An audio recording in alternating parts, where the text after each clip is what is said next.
नमस्कार मैत्रिणींनो, यशोदा फॅशन इन्स्टिट्यूटमध्ये तुमचं सर्वांचं मनापासून स्वागत आहे. तर आजच्या व्हिडिओमध्ये आपण फोटोमध्ये दाखवलेल्याप्रमाणे या ब्लाऊजचं कटिंग आणि स्टिचिंग शिकणार आहोत. या ब्लाऊजला कफ्तान गॅदर्ड ब्लाऊज असं सुद्धा म्हणतात.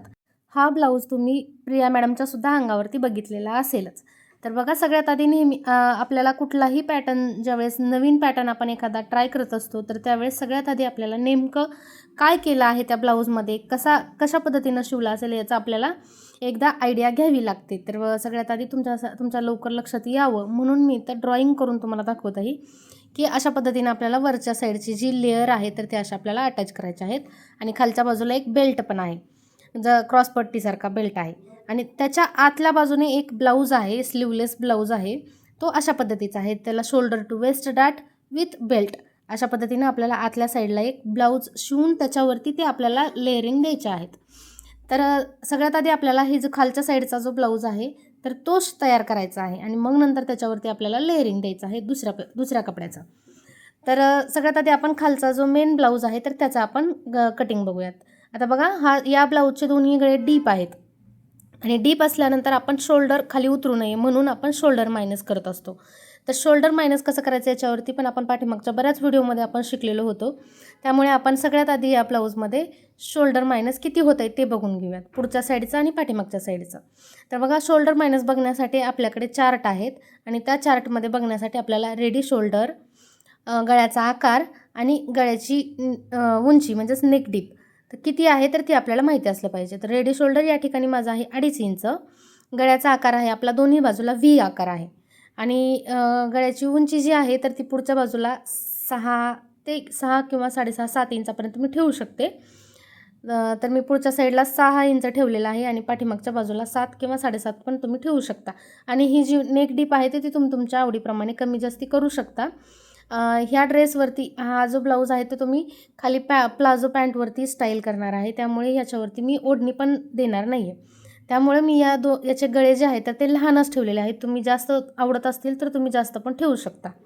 आता हे 3 माप आपल्याला पुढच्या भागासाठी 3 आणि पाठीमागच्या भागासाठी 3 असे असं तुम्हाला लिहून घ्यायचं आहे. तुम्हालासुद्धा जर तुम्हाला शोल्डर मायनस चार्ट तुम्ही पहिल्यांदाच हा व्हिडिओ बघत असाल आणि तुम्हाला माहिती नसेल आपण मायनस कसं करतो, तर त्याच्यासाठी मी जसं लिहिलेलं आहे तसं त्याप्रमाणे तुम्हाला पण तुमचे मार्किंग लिहून घ्यायचे आहेत. आता त्याच्यानंतर हे सगळे चार्ट आहेत. बघा, ह्या सगळ्या चार्टमध्ये तुम्हाला एकदम अर्ध्या इंचाच्या शोल्डरपासून 4 इंचाच्या 4.5 इंचाच्या शोल्डरपर्यंत सगळे चार्ट दिलेले आहेत. तर सगळ्यात आधी आपल्याला आपली रेडी शोल्डर किती आहे, 2.5 इंच आहे. तर तो वाला चार्ट आपल्याला साईडला घ्यायचा आहे. ज्या चार्टमध्ये 2.5 इंच शोल्डर आहे, बघा या चार्टमध्ये वरच्या बाजूला 2.5 इंच लिहिलेलं आहे, म्हणजेच आपल्याला हा चार्ट बघायचा आहे. आता त्याच्यानंतर आपल्याला गळ्याचा आकार बघायचा आहे. बघा, आकार जो आहे तो गळ्याचा व्ही आकार आहे. आता बघा, व्ही आकार आहे, ह्या एका साईडला पूर्ण सगळे व्ही शेपमध्ये दिलेले आहेत, गळ्याचे आकार दिलेले आहेत. खालच्या साईडला व्ही आकार आहे. आता आपल्याला ही आडवी लाईन चेक करायची आहे आणि त्याच्यानंतर आपल्याला नेक डीप बघायचा आहे.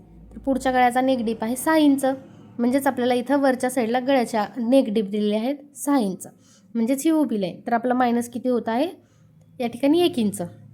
ह्या सगळ्या चार्टचे फोटो मी आपल्या यूट्यूब चॅनलवरती पोस्टमध्ये अपलोड केलेले आहेत, तर तिथं जाऊन तुम्ही बघू शकता. हे सगळे फोटो लिहून पण घेऊ शकता, म्हणजेच तुम्हाला तुमच्या आकारानुसार उंचीनुसार तुम्हाला मायनस करता येईल.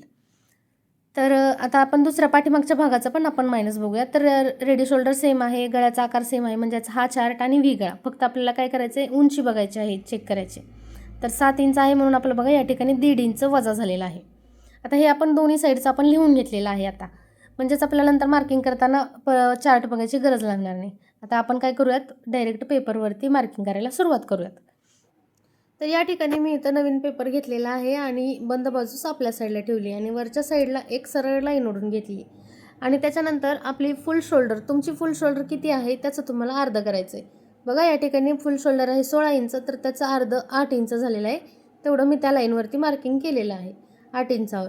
आता त्याच्यानंतर 2.5 इंचाचं मार्किंग बंद बाजूकडून 2.5 फिक्स आहे, सगळ्यांनी 2.5च करायचं आहे. आणि त्याच्यानंतर 1 इंच डाऊन मार्किंग, हे पण मार्किंग सगळ्यांसाठी फिक्स आहे. फक्त आता ह्या 2 मार्किंगला धरून आपल्याला एक क्रॉस लाईन ओढून घ्यायची आहे आणि ही झाली आपली क्रॉस लाईन, शोल्डरची क्रॉस लाईन. आता आपल्याला त्याच्यानंतर उंचीचं मार्किंग करायचं आहे आणि उंचीचं मार्किंग करत असताना आपल्याला पुढच्या ब्लाऊजची उंची घ्यायची आहे. तर इथं पुढची उंची आहे 18 इंच, तर त्यामध्ये 1 इंच वाढवून मार्किंग करायचं आहे. तुमचा आपला हा भाग पाठीमागचा आहे तरीसुद्धा आपण पुढच्याच भागाचं मार्किंग उंचीचं मार्किंग घेतलेलं आहे. तर तुम्हाला सुद्धा पुढच्याच उंचीचं मार्किंग घ्यायचं आहे. त्यामध्ये 1 इंच वाढवून इथं तुम्हाला मार्किंग करायचं आहे आणि तिथं पण एक तुम्हाला सरळ लाईन ओढून घ्यायची. आता ही लाईन ओढून झाल्यानंतर आपल्याला इथं मोंड्याचा आकार द्यायचा आहे. तर बघा मोंड्याचा इथून खाली आपल्याला असा मोंडाचा मार्किंग करायचं आहे. तर त्याच्यासाठी आपण प्रत्येक वेळेस हा चार्ट बघतो बघा, डीप नेक आर्महोल मार्क हा चार्ट आहे डीप नेकसाठी. तर बघा आता इथं छाती आहे 36.5, म्हणजेच आपल्याला 6.5च्या वर एक लाईन एवढं मार्किंग करावं लागेल. आता तुम्हाला तुमच्या छातीनुसार तुमचं किती येतं आहे ते बघायचं आहे या चार्टमध्ये आणि तुम्हाला तेवढंच मार्किंग इथं करायचं आहे. हे जे 1 इंच शोल्डर डाऊनचं मार्किंग केले आपण, तिथून खाली आपल्याला मोंड्याचं मार्किंग करायचं आहे आणि तिथं एक आडवी लाईन ओढून घ्यायची. आता ही लाईन झाली आपली छातीची लाईन म्हणजे चेस्ट लाईन. आता याच्यावरती आपल्याला आपल्या चेस्टचं मार्किंग करायचं आहे. आता चेस्टचं मार्किंग करत असताना आपला हा जो ब्लाऊज आहे तो डीप नेकमध्ये आहे, त्यामुळे आपल्याला इथं डायरेक्ट छाती भागिले 4 करायचं आहे आणि जेवढं उत्तर येतं आहे तेवढं आपल्याला इथं मार्किंग करायचं आहे. तर बघा या ठिकाणी 9 इंच आलेलं आहे माझं, तर मी इथं 9 इंचावरती मार्किंग केलं आहे आणि तिथून पुढे 1.5 इंचाची शिलाई मार्जिन. आता शिलाई मार्जिन तुम्ही तुमच्या आवडीप्रमाणे ठेवू शकता. आता त्याच्यानंतर आपण सगळ्यात आधी बघा शोल्डर मायनस किती येतं आहे ते बघितलं होतं. आता हा आपला पाठीमागचा भाग आहे म्हणून आपलं शोल्डर मायनस 1.5 इंच येते.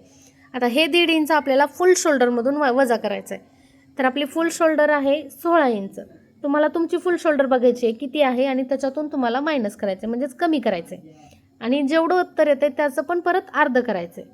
बघा या ठिकाणी माझं अर्ध केल्याच्या नंतर आलेलं आहे 7.25 आलेलं आहे. आता हे जे उत्तर आलेलं आहे ते प्रत्येकाचं वेगवेगळं येऊ शकतं.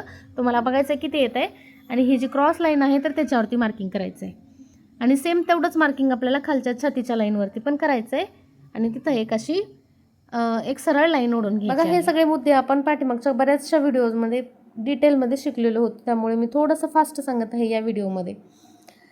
तर आता आपल्याला इथं क्रॉस मार्किंग करायचं आहे. तर क्रॉस मार्किंग आपलं 40पेक्षा कमी छाती असल्यामुळं मी इथं 1 इंचावरती मार्किंग केलेलं आहे. क्रॉस मार्क 40पेक्षा जास्त असेल तर तुम्ही 1.25वरती मार्किंग करू शकता आणि इथं मी फ्रेंच कर्वच्या सहाय्याने इथं मी एक राऊंड शेप देऊन घेतलेला आहे, मुंडाचा आकार देऊन घेतलेला आहे. आता इथं मुंडाचा आकार आपला देऊन झालेला आहे कंप्लीट. आता आपल्याला इथं काय करायचं आहे, खाली कमरेचं देखील मार्किंग करून घ्यायचं आहे. कमरेला पण आपल्याला कंबर डिवाइड 4 करायचं आहे, वेस्ट डिवाइड 4. तर कमरेचा चौथा भाग तुमची कंबर जेवढी आहे त्याचा चौथा भाग करून तुम्हाला इथं मार्किंग करायचं आहे आणि त्याच्यानंतर तिथून पुढे 1.5 इंचाची शिलाई मार्जिन. तर शिलाई मार्जिन तुम्ही कमी जास्ती करू शकता, 2 इंच पण ठेवू शकता, 1 इंच पण ठेवू शकता.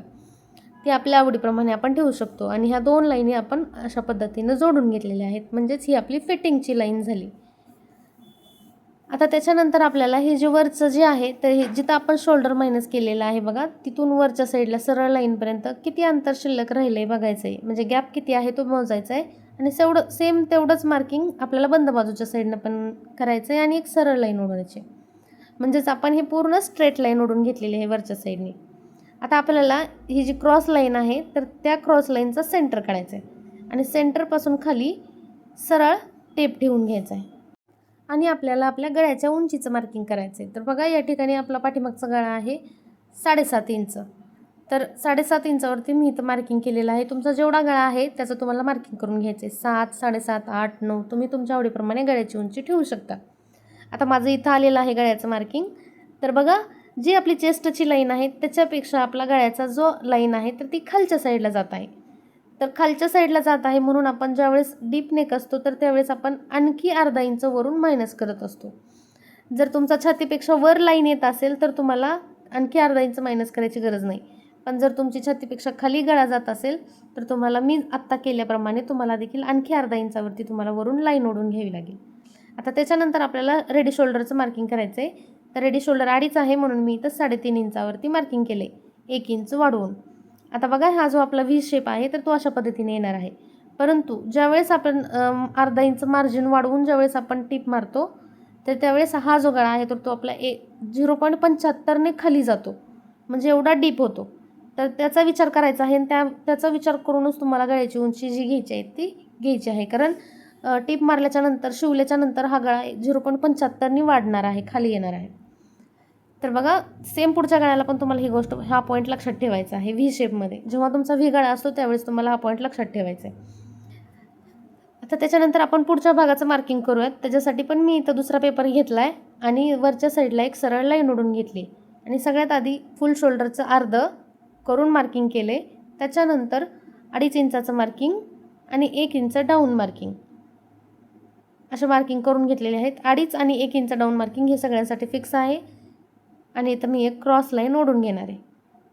आता त्याच्यानंतर आपल्याला मोंड्याचं मार्किंग पण सेम आपण जेवढा पाठीमागच्या भागात मोंडा घेतला होता तेवढाच मोंडा आपल्याला इथं पण घ्यायचा आहे. तर तिथं मोंड्याचं मार्किंग करून घेतले आणि मी इथं एक सरळ लाईन पण ओढून घेतलेली आहे. आता त्याच्यानंतर इथं छाती अधिक 1.5 इंच भागिले 4 म्हणजे पुढच्या भागासाठी आपल्याला 1.5 इंच लूजिंग वाढवायचे आहे. आता बघा तुमची जेवढी छाती आहे त्याच्यात तुम्हाला 1.5 इंच वाढवायचं आहे भागिले 4 करायचं आहे. तुमची कितीही छाती असू द्या त्याच्यामध्ये तुम्हाला 1.5 इंच वाढवायचं आहे आणि मग त्याचं डिवाइड 4 करायचं आहे. जेवढं उत्तर येतं आहे तेवढं तुम्हाला ह्या छातीच्या लाईनवरती मार्किंग करायचं आहे. आता तिथून पुढे 1.5 इंचाचं शिलाई मार्जिनचं पण मार्किंग करून घ्यायचं आहे. आता आपण वरच्या साईडला मायनस बघायचं आहे. मायनस तर आपलं पुढच्या बाजूला पुढच्या गळ्यासाठी मायनस आलं होतं 1 इंच, तर ते आपल्याला आपल्या फुल शोल्डरमधून वजा करायचं आहे. मग आपली फुल शोल्डर आहे 16 इंच, तर तुमची बघायची आहे तुम्हाला किती आहे त्याच्यातून तुम्हाला 1 इंच वजा करायचं आहे आणि त्याचं परत अर्ध करायचं आहे. तर या ठिकाणी आलेलं आहे 7.5 इंच आणि ते 7.5 इंच मी ही क्रॉस लाईन आहे तर त्याच्यावरती मार्किंग करणार आहे. तर तुम्हाला पण सेम अशाच पद्धतीनं तुमचं जेवढं मायनस येतं आहे तेवढं तुम्हाला ह्या लाईनवरती मार्किंग करून घ्यायचं आहे. सेम तेवढंच छातीच्या लाईनवरती पण तुम्हाला मार्किंग करायचं आहे आणि त्याच्यानंतर इथं एक सरळ लाईन ओढून घ्यायची. आता त्याच्यानंतर आपल्याला ही जी लाईन आहे तर ह्या लाईनचं आपल्याला सेंटर काढायचं आहे आणि इथं क्रॉस मार्किंगसाठी मी 0.75 वर मार्किंग केले. क्रॉस मार्किंग छाती 40पेक्षा जास्त असेल तर तुम्हाला 1 इंचावरती करावं लागेल. 40च्या आत आहे छाती म्हणून मी 1.5 इंचावरती केले आणि बघा जिथं सेंटर काढलं आहे आपण तिथून आतल्या बाजूला 0.25 एवढं मार्किंग केलेलं आहे. थोडंसं आतल्या बाजूला 0.25 एवढं आणि आता हे तिन्ही पॉईंट धरून आपण एक राऊंड शेप देणार आहोत मोंड्याचा आकार. त्याच्यासाठी मी इथं फ्रेंच कर्व वापरला आहे आणि आता त्याच्यानंतर मायनस केलेली शोल्डर आणि आपला 2.5 इंचचं मार्किंग त्याचं मी सेंटर काढलं आहे आणि तिथून खाली असा टेप धरला आहे सरळ खाली. आता सरळ खाली टेप धरल्यानंतर सगळ्यात आधी आपल्याला गळ्याचं मार्किंग करायचं आहे. तर बघा गळा 6 इंच आहे तर मी 6 वरतीच केले. त्याच्यानंतर शोल्डर ते अपेक्स आहे 10 इंच, तर त्यात मी अर्धा इंच वाढवले, 10.5 वरती मार्किंग केले आणि पूर्ण उंचीमध्ये आपल्याला 1 इंच वाढवायचं आहे म्हणजेच 18 आहे तर मी 19 वर केलेलं आहे. तर बघा शोल्डर ते अपेक्समध्ये आपल्याला अर्धा इंच वाढवून घ्यायचं आहे म्हणजे 36.5 साईज आहे तिची, तर शोल्डर ते अपेक्स आहे 10 तर म्हणून मी 10.5 वरती मार्किंग केले आणि ह्या लाईन सगळ्या आपल्याला अशा पद्धतीनं ओढून घ्यायच्या आहेत. तर सगळ्यात आधी बघा आपण ज्यावेळेस डीप नेक असतो तर सेम पाठीमागं जसं केलं होतं तसं आपल्याला मोजून इथं पण आपल्याला सरळ लाईन ओढून घ्यायची सगळ्यात आधी. बघा जिथं मायनस केली शोल्डर आपण तिथून मोजून मी सरळ लाईन ओढून घेतलेली आहे. आता त्याच्यानंतर बघा ही जी आपला गळा जो आहे तर तो छातीच्या वरती येत आहे म्हणून आपल्याला आणखी वरून 0.25 मायनस करायची गरज नाही. पण जर तुमचा गळा खोल येत असेल डीप असेल जास्त छातीच्या लाईनपेक्षा पण खाली जात असेल तर तुम्हाला आणखी 0.25 वरून लाईन मायनस करावी लागेल. आणि त्याच्यानंतर मी इथं 2.5 इंच शोल्डर आहे तर मी 3.5 वरती शोल्डरचं मार्किंग केलेलं आहे आणि इथं मी क्रॉस असं व्हीचा आकाराचा गळ्याचा आकार आखून घेतलेला आहे. आणि आता बघा इथं अर्धा इंच आपली टीप येणार आहे बाहेरच्या बाजूनी तर मी इथं आखून घेतली अर्धा इंच. तर बघा इथं 0.75 एवढं अंतर आलं आहे म्हणजेच माझा गळा नंतर शिवल्याच्या नंतर तिथंपर्यंत येणार आहे.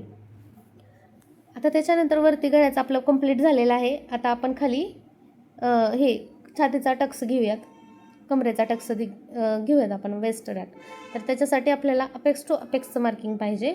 तर अपेक्स टू अपेक्सचं अर्ध करायचं आहे. तर बघा इथं 8 इंच आहे म्हणून मी 4 इंच केले. अपेक्स टू अपेक्सचं अर्ध करून 4 इंच, 4 इंचावरती मार्किंग करून त्याच्यातून पण मी अर्धा इंच कमी केले आणि 3.5 इंचावरती मी खालच्या साईडला मार्किंग करून घेतले. आणि आता त्याच्यानंतर पुढे आपल्याला चेस्टचा म्हणजेच छातीचा जो वेस्ट डाट आहे तर तो कितीचा घ्यायचा आहे बघा 36.5 आहे म्हणून मला 3 इंचाचा टक्स घ्यावा लागेल. तुमची छातीचे 36पेक्षा कमी असेल तर तुम्हाला 2.5 आणि 45पेक्षा जास्त असेल तर तुम्हाला 3.5 इंचाचा टक्स घ्यावा लागेल. आता इथं 3 इंचाचा घेतलेला आहे मी छातीनुसार आणि आता आपण ही तिन्ही पॉईंट आपण अशा पद्धतीनं जोडून घेऊयात. तर हा झालेला आहे आपला टक्स. तर आता टक्सचं मार्किंग झालेलं आहे आपल्या कंप्लीट. आता त्याच्यानंतर आपल्याला कमरेचं मार्किंग करायचं आहे. तर सेम आपल्याला इथं पण कमरेसाठी कंबर भागिले 4 करायचं आहे म्हणजेच कमरेचा 4था भाग करायचा आहे. बघा इथं कंबर आहे 29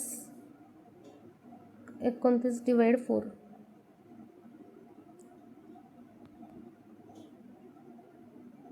तर या ठिकाणी 7.5 इंचावरती मी मार्किंग केले. तर हे मार्किंग छोटंसंच करायचं आहे आपल्याला, कारण तिथून पुढे आपल्याला जेवढा तुम्ही टक्स घेतला आहे तेवढं वाढवून घ्यायचं आहे. बघा मी 3 इंचचा टक्स घेतला आहे, तर मी तिथून पुढे 3 इंच वाढवले आणि तिथून पुढे 1.5 इंचाचं शिलाई मार्जिन. तुम्ही जेवढा टक्स घेतला आहे तेवढं तुम्हाला मार्किंग वाढवून घ्यायचं आहे. पुढे 2.5चा घेतला असेल तर 2.5 घेऊ शकता तुम्ही वाढवून. आणि त्याच्यानंतर हे जे फिटिंगच्या लाईन आहेत त्या पण मी जोडून घेतलेल्या आहेत. आता आपल्याला हा जो टक्स आहे तर त्याला आपल्याला शेप द्यायचा आहे. तर प्रत्येक वेळेस आपण ह्या टक्सला आकार कसा द्यायचा आहे आपण प्रत्येक ब्लाऊजमध्ये बघितलेलो आहोत. तरीसुद्धा बघा ही जी बाहेरची लाईन आहे त्या लाईनचं आपल्याला सेंटर काढायचं आहे. परत त्या सेंटरचा पण एकदा सेंटर काढून घ्यायचं आहे. आणि त्याच्यानंतर वरचं जे अपेक्स पॉईंट आणि हे सेंटर त्याचा पण मध्य काढून घेतलेला आहे. आता आपल्याला सगळ्यात खालून जे पहिलं मार्किंग आहे तिथं असं आडवा टेप धरायचं आहे आणि बाहेरच्या बाजूने 1/2 इंच वरच्या पॉईंटला 0.25 एवढं मार्किंग करून घ्यायचं आहे. आणि त्याच्यानंतर हा जो पॉईंट आहे तर तो खालच्या पॉईंटला जोडायचा आहे, हा वरच्या पॉईंटला जोडायचा आहे आणि वरचा पॉईंट आपल्याला एकदम वरच्या पॉईंटला जोडायचा आहे. अशा पद्धतीने हे तिन्ही पॉईंट मी जोडून घेतलेले आहेत. तिथं थोडासा कर्व द्यायचा आहे. आता बघा ही लाईन किती आहे मोजायचे. बघा ही जी लाईन आहे तर ती जेवढी येते तेवढी मोजून आपल्याला पुढची लाईन पण तेवढेच लाईनवर मार्किंग करायचं आहे. तर बघा या ठिकाणी आलेलं आहे 8.5 इंच आलं होतं, तर मी सेम तेवढंच 8.5 इंचावरती मार्किंग केलेलं आहे दुसऱ्या लाईनला पण. आणि आता आपल्याला चेक करायचं आहे किती अंतर शिल्लक राहिले खाली. तर बघा इथं शिल्लक राहिलेलं आहे 1/2 इंचाच्या वर एक लाईन. तर 1/2 इंचाच्या वर एक लाईन म्हणजेच 1.25 वरती मी डबल केले आणि डबल करून फिटिंगच्या बाजूला मार्किंग केले. आणि जेवढं तिथं मार्किंग आलेलं आहे तेवढंच मी इकडच्या हुकाच्या साईडला बंद बाजूला आणि मोंड्यापासून खाली तेवढंच मार्किंग मी केलेलं आहे. बघा 1/2 इंचाच्या वर एक लाईन. आणि हे सगळे पॉईंट मी कशा पद्धतीने जोडते ते पण तुम्हाला लक्षात घ्यायचं आहे. आणि सेम तसंच तुम्हाला पण लाईन ओढून घ्यायच्या आहेत. आता ह्या सगळ्या लाईन ओढून झालेल्या आहेत आपल्या. बघा फिटिंगच्या साईडला अशी पट्टी मॅच करायची आहे आणि मगच तुम्हाला ही लाईन ओढून घ्यायची आहे. आता हे सगळं पूर्ण आपलं खालचं मायनस झालेलं आहे, हे पण मायनस झालेलं आहे. आता आपला कंप्लीट झालेला आहे छातीचा टक्स. आता आपल्याला मोंड्याचा आर्महोलचा टक्स घ्यायचा आहे. तर जेवढा तुमचा छातीचा आहे त्याचा अर्धा मोंड्याचा टक्स असतो. तर 3 इंचाचा आहे आपला, तर 3चा अर्धा होते 1.5. तर बरोबर छातीची जी लाईन आहे तिथून वरती 1.5 इंचावर मोजून मी मार्किंग केले. आणि आता त्याच्यानंतर 1.5चं पण आपल्याला अर्ध करायचं आहे, 1.5 इंचाचं पण अर्ध. तुमची जर छाती कमी असेल तर तुम्हाला 1.25चा घ्यावा लागेल. त्याचं पण तुम्हाला अर्ध करून तिथून वरती मार्किंग करायचं आहे. आणि आता ते वरचं जे मार्किंग आहे तर ते आपल्याला अपेक्स पॉईंटला जोडायचं आहे. आणि त्याच्यानंतर मोंड्याच्या खालून अर्धा इंचावरचं अंतर सोडायचं आहे आणि खालून मोजायचं आहे. तर 1.5 इंचावरती मी मार्किंग केलेलं आहे. तुमची छाती कमी असेल तर तुम्हाला 1.25 आणि जास्तच असेल 45पेक्षा जास्त असेल तर तुम्हाला 1.75 वर मार्किंग करावं लागेल. आणि आता बघा इकडची जेवढी लाईन आहे तेवढीच मी मोजून दुसऱ्या लाईनवरती पण मार्किंग केले. तर थोडंसं बाहेरच्या साईडला मार्किंग झालेलं आहे. तर तिथं पण आपल्याला अशा पद्धतीने पट्टीने मोजून लाईन ओढून घ्यायची आहे. आणि आता हा जो नवीन बॉक्स तयार झाला आहे तर तिथं आपल्याला नवीन मुंड्याचा आकार द्यायचा आहे. तर मी कुठल्या पॉईंटला धरलं आहे, कुठला पॉईंट लक्षात घेतला आहे. बघा फिटिंगच्या लाईनचा आतल्या साईडचा पॉईंट आणि हे जे नवीन आकार तेवढाच मी एक नवीन शेप देऊन घेतलेला आहे मुंड्याचा. म्हणजेच आपले हे दोन्ही टक्स देऊन झालेले आहेत कंप्लीट. आता आपण पुढच्या साईडचा म्हणजे सेंटरचा जो टक्स आहे तर तो पण देऊन घेऊयात. तर सेंटरच्या टक्ससाठी मी इथं 0.75चा टक्स घेतला आहे एकूण. म्हणजेच लाईनच्या एका बाजूला 3 लाईन 0.25च्या वर एक लाईन आणि दुसऱ्या बाजूला 0.25च्या वर एक लाईन असं मिळून पूर्ण टक्स मिळून 0.75चा टक्स घेतला आहे. आणि तो पण टक्स आपला कंप्लीट झालेला आहे देऊन. आता आपल्याला इथं क्रॉस पट्टीचं मार्किंग करायचं आहे. तर क्रॉस पट्टीचं मार्किंग करण्यासाठी सेंटरवरती टेप धरला आहे शोल्डरच्या आणि शोल्डर टू लोअर चेस्ट आहे 14 म्हणून मी इथं 14.5 वरती मार्किंग केले. जर तुमचं शोल्डर टू लोअर चेस्टमध्ये अर्धा इंच वाढवून इथं मी मार्किंग केले. आता त्याच्यानंतर तिथून खाली आपलं अंतर किती राहिले ते मोजून घ्यायचं आहे. तर बघा इथं करेक्ट 4.5 इंचाचं अंतर शिल्लक राहिले. तर सेम तेवढंच मार्किंग आपल्याला करत जायचं आहे पूर्ण बाजूने. म्हणजे हे खालचं मायनस केलेलं आहे ते सोडून द्यायचं आहे, तिथून वरती आपल्याला मोजायचं आहे 4.5 इंच 4.5 इंच. तुम्हाला तुमचं जेवढं येतं आहे तेवढं मोजायचं आहे आणि तसंच मार्किंग करत जायचं आहे पुढे. म्हणजेच ही झाली आपली क्रॉसपट्टी. क्रॉसपट्टीचं मार्किंग आपल्याला शोल्डर ते लोअर चेस्टचं मार्किंग असल्यानंतरच करता येतं. म्हणजे बरोबर आपल्या चेस्टच्या खालच्या साईडला क्रॉसपट्टी येते आपली.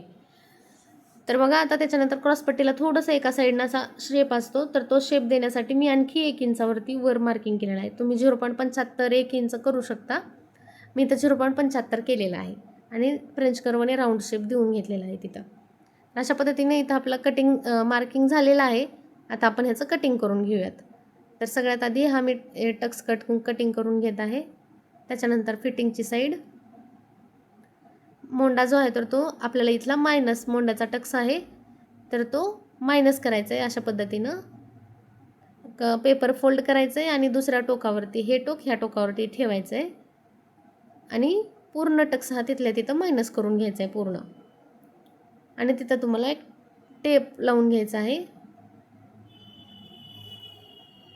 आणि आता आपल्याला हा जो नवीन मोंडाचा आकार तयार झाला आहे त्याच्यावर कटिंग करायचं आहे. मग वरच्या साईडला पण मी पूर्ण मायनस केलेलं कटिंग केलेलं आहे. आता बघा इथं वरून शोल्डरला आणखी 0.25 आपल्याला मायनस करायचे. 0.25 एवढा कट मी घेतलेला आहे एकदम क्रॉसमध्ये छोटासा. तुम्ही पण घेऊ शकता. आता त्याच्यानंतर इथं गळ्याचा पण मी आकार जो आहे तर तो कटिंग केलेला आहे व्ही शेपमध्ये. आणि हा जो सेंटरचा टक्स आहे त्याला पण आपल्याला मायनस करायचा आहे, जसं आपण मोंडाचा टक्स मायनस केला तसाच. आणि तिथं एक टेप लावून घ्यायचा आहे.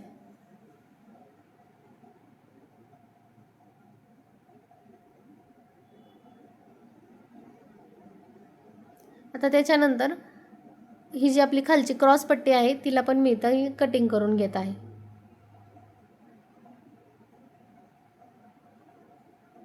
आता ह्या जे क्रॉसपट्टी कटिंग झालेली आहे आपली, तर ह्या क्रॉसपट्टीचं मार्किंग आपण एका सेपरेट कागदावरती करणार आहोत, कारण हे असं 2 तुकड्यांमध्ये कट झालेलं आहे.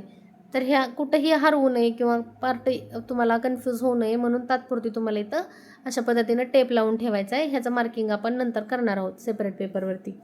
आता हा जो पार्ट आहे आपला, तर इथं तुम्ही प्रिन्सेस कट पण करू शकता, 1 टक्स पण जशाला तसं ठेवू शकता, किंवा तुम्ही इथं स्ट्रेट डाट शोल्डर टू वेस्ट डाट पण करू शकता. मी इथं शोल्डर टू वेस्ट डाट करणार आहे, त्याच्यासाठी मी शोल्डरचा सेंटर काढला आणि तो सेंटर आपल्याला अपेक्स पॉईंटला जोडून घ्यायचा आहे डायरेक्ट.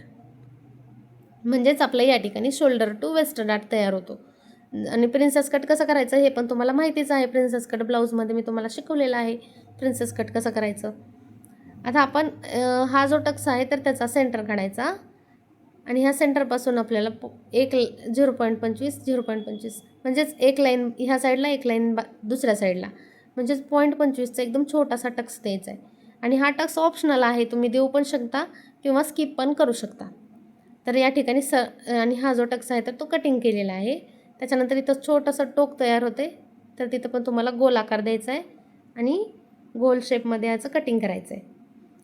आता बघा हे जे शिवताना पण आपल्याला हे अशा पद्धतीनं शिवून घ्यायचं आहे. बघा एकदम प्रॉपर, एकदम सरळच जोडून घ्यायचं आहे, म्हणजेच हा आपला शोल्डर टू वेस्ट डाट तयार होतो. म्हणजे आपल्याला जोडण्यासाठी इथं आपल्याला दोन्ही साईडला अर्धा इंचाचं मार्जिन वाढवून घ्यायचं आहे. तर बघा या ठिकाणी आणि खाली क्रॉसपट्टीला पण आपल्याला अर्धा इंचाचं मार्जिन वाढवून घ्यायचं आहे, म्हणजेच क्रॉसपट्टी जोडण्यासाठी. तर जिथं आणि ह्या साईडला आपल्याला पण जॉईंट करण्यासाठी दोन्ही पार्ट आपले जॉईंट करण्यासाठी आणखी अर्धा इंच वाढवून घ्यायचं आहे. गळ्याला आपल्याला मार्जिन वाढवायचं नाही, शोल्डरला नाही, पण बाकी सगळीकडून आपल्याला मार्जिन वाढवून घ्यायचं आहे. जिथं जिथं मी स्टार केलेलं आहे तिथं तिथं तुम्हाला पण स्टार करायचं आहे, म्हणजेच तुम्हाला मार्जिन कपड्यावरती मार्जिन वाढवताना कन्फ्यूज होणार नाही. आणि आता आपण पाठीमागच्या भागाचं कटिंग करून घेऊयात आधी. बघा दोन्ही डीप नेक असल्यामुळं मोंड्यापासून खालच्या साईडला 1 लाईनचं अंतर ठेवायचं आहे. टेपवरची जी 1 लाईन आहे त्याचं अंतर ठेवायचं आहे आणि त्याच्यानंतर हा पार्ट घ्यायचा आहे आपल्याला फिटिंगच्या साईडचा आणि तो आपल्याला व्यवस्थितपणे अशा पद्धतीने ठेवून घ्यायचा आहे त्याच्या खाली. त्याच्यानंतर क्रॉसपट्टी पण आपल्याला अशा पद्धतीनं ठेवून घ्यायची आहे. तुम्ही तर हलू नये म्हणून टेप पण वापरू शकता, टाचणी पण वापरू शकता आणि खालच्या साईडला पण तुम्हाला आखून घ्यायचं आहे. बरोबर फिटिंगची लाईन मॅच झाली पाहिजे लाईन ओढत असताना. आता जेवढं अंतर तिकडं शिल्लक राहिले तेवढंच इकडं पण करायचं आणि एकदम सरळ लाईन ओढून घ्यायची. अशा पद्धतीनं हे पाठीमागच्या भागाचं मार्किंग झालेलं आहे. आता हे पाठीमागच्या भागाचं पण पूर्ण खालचं जाऊ द्यायचं आहे आणि कटिंग करून घ्यायची आहे. आता इथं हे जे आहे मोंड्याचं, तर तो मोंड्याचा आकार पण आपल्याला खालच्या साईडला जोडून घ्यायचा आहे अशाच. आणि आता आपण या भागाचं कटिंग करून घेऊयात. जर तुम्ही हा व्हिडिओ पहिल्यांदाच बघत असाल तर तुम्ही माझे दुसरेसुद्धा व्हिडिओ बघू शकता, कारण ह्या व्हिडिओमध्ये मी थोडंसं फास्ट शिकवलेलं आहे, परंतु हे सगळं मार्किंग जे आहे तर ते आपलं अगोदरच्या बऱ्याच ब्लाऊजमध्ये मी समजून सांगून झालेलं आहे. तर आता आपण हे पाठीमागच्या भागामध्ये पण बघा क्रॉसपट्टी आहे. मग जेवढी पुढच्या साईडला क्रॉसपट्टी आहे तेवढीच आपण पाठीमागच्या भागात पण क्रॉसपट्टी आखणार आहोत. तर 4.5 इंचाची पुढच्या साईडला क्रॉसपट्टी आहे, म्हणून पाठीमागच्या भागात पण मी 4.5 इंचावरती मार्किंग करून घेणार आहे. आणि इथं आपल्याला पाठीमागच्या भागात एकदम सरळ लाईन ओढून घ्यायची, फारसं काही अवघड नाही. आणि आता आपण इथं ही पण क्रॉसपट्टी पाठीमागची कटिंग करून घेणार आहोत. आता इथं पण आपल्याला शिलाई मार्जिन वाढवून घ्यायचं आहे आणि इथं पण, म्हणजे हे 2 पार्ट जोडण्यासाठी शिलाई मार्जिन आणि ह्या साईडला आपल्याला हुकपट्टीसाठी, म्हणजेच पाठीमागच्या बाजूला आपण हुक बसवणार आहोत, तर त्याच्यासाठी पाठीमागे दोन्ही साईडला मार्जिन वाढवून घ्यायचं आहे. तर तुम्ही पण अशा पद्धतीने स्टार मार्किंग करून घ्या, म्हणजेच तुम्हाला पण मार्जिन वाढवायचं लक्षात येईल. आता आपण क्रॉसपट्टीचं मार्किंग जे आहे तर ते आपण डायरेक्ट कपड्यावरतीच शिकणार आहोत, कपड्यावरतीच वाढवून घेणार आहोत मेन कपड्यावरती. तर कपड्यावरती ठेवत असताना कपडा इथं मी डबल फोल्ड केलेला आहे आणि फक्त आपल्याला पुढची जी क्रॉसपट्टी आहे ती फक्त आपल्याला बंद बाजूला ठेवायची आहे. बंद बाजूला जो आकार आहे क्रॉसपट्टीचा तो आला पाहिजे. बाकीचे सगळे पार्ट तुम्ही कुठेही ठेवू शकता, तुमचा कपडा जसा ॲडजस्ट होत आहे तसा तुम्ही ठेवू शकता. फक्त तुम्हाला पुढची जी क्रॉसपट्टी आहे ती बंद बाजूला येऊ द्यायची आहे. आणि बघा या ठिकाणी मी जिथं जिथं स्टार केलेला आहे त्या साईडला मी अर्धा इंचाचं मार्जिन हे वाढवून घेत आहे कपड्यावरती. आणि पार्ट जे आहे ते तुम्हाला सगळ्यात आधी टाचणी लावून सिक्युअर करून घ्यायचे आहेत, मग नंतर मार्जिन वाढवायचे. आता ही क्रॉसपट्टी आहे बंद बाजूला अशा पद्धतीनं ठेवून घ्यायची आहे. थोडीशी क्रॉस शेपमध्ये जाते बघा आणि जाऊ द्यायची आहे तुम्हाला त्याच पद्धतीनं. आणि खालच्या साईडला मी सगळ्यात आधी एक लाईन ओढून घेतली आहे, मग नंतर त्या खालच्या लाईनवरती कंबर भागिले 4 करून जेवढं मार्किंग येते तेवढं करायचं. तिथून पुढे 1.5 इंच शिलाई मार्जिन एवढं मार्किंग केलं बघा. थोडं 0.25नी थोडं मार्किंग पुढे झालेलं आहे खालच्या छातीचं. आणि आता वरच्या बाजूला हे जे 2 पार्ट आहेत आपण शोल्डर टू वेस्ट डार्टचे केलेले, तर ते पार्ट आपल्याला ह्या पार्टला अशा पद्धतीनं जोडायचे, तिथे एक मार्किंग करायचं आहे. त्याच्यानंतर दुसरा पार्ट पण आपल्याला त्याच मार्किंगजवळ ठेवायचं आहे आणि पुढे बघा थोडंसं बाहेरच्या साईडला गेलेलं आहे, तर बाहेरच्या साईडला जाऊ द्यायचं आहे, काही प्रॉब्लेम नाही. आणि तिथं मार्किंग करून घ्यायचं आहे. आणि हे जे बाहेरचे 2 पॉईंट आहेत तर ते जोडून घ्यायचे. आता आपल्याला वरच्या साईडनं पण मार्जिन वाढवायचं आहे, क्रॉसपट्टी जोडण्यासाठी अर्धा इंचाचं मार्जिन वाढवायचं आहे. तर मी इथं पण मार्किंग करून वाढवून घेतलेलं आहे. तर अशा पद्धतीनं मी क्रॉसपट्टी जी आहे तर ती आखून घेतलेली आहे.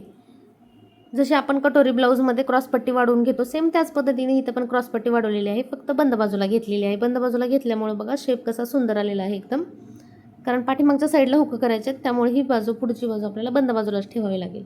बाकीचे सगळे पार्ट तुम्हाला सेपरेट कटिंग करायचे आहेत. कुठेही तुम्हाला बंद बाजू वगैरे काही लक्षात घ्यायचं नाही आहे, फक्त डबल पार्ट कपडा 2 पदरी असला पाहिजे. आणि जसा ॲडजस्ट होईल त्या पद्धतीने सगळे पार्ट ठेवून तुम्हाला हे सगळे पार्ट कटिंग करून घ्यायचे आहेत. बघा हा सुद्धा पार्ट जसा आहे तसा मी आखून ठेवलेला आहे. आणि बघा ह्या साईडला खालच्या साईडला जिथं जिथं स्टार केले त्या साईडला मी अर्धा इंचाचं मार्जिन वाढवून घेतलेलं आहे. आणि हे अस्तर कटिंग झालेलं आहे. मेन कपडा पण तुम्हाला सेम ह्याच पद्धतीनं कटिंग करायचं आहे. हे सगळे पार्ट जशाला तसे ठेवून तुम्हाला मेन कपड्यावरती पण आखून घ्यायचं आहे. बघा ही पाठीमागच्या साईडची क्रॉसपट्टी आहे, हिला पण मी मार्जिन जिथं जिथं वाढवायचं ते पूर्ण वाढवून घेतलेलं आहे. बघा ही साईड हुकाची आहे, ही साईड फिटिंगची आहे. हे पण तुम्हाला आत्ताच लिहून ठेवायचं आहे, कारण हा जो बॉक्स आहे तो आयताकाराचा आहे, तुमच्या नंतर लक्षात येणार नाही.